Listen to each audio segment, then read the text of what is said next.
9 words from President Biden are drawing criticism around the world. President Biden says he was not calling for a regime change in Russia when he said Russian President Vladimir Putin cannot remain in power.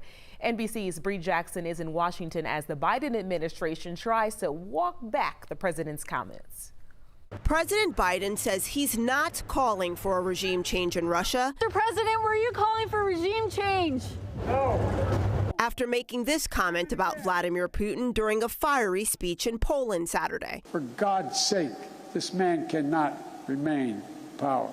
Secretary of State Antony Blinken reiterating the administration's stance. We do not have a strategy of regime change in Russia or anywhere else for that matter. Republicans warn the president's remarks could further escalate tensions. It plays into the hands of the Russian propagandists and plays into the hands of Vladimir Putin. Democrats stress it's up to the Russian people to decide who is in power and that the U.S. is focused on defending Ukraine against Putin's attacks. He is depleting critical resources from his own nation for this awful war. So I just don't see how this ends well for him.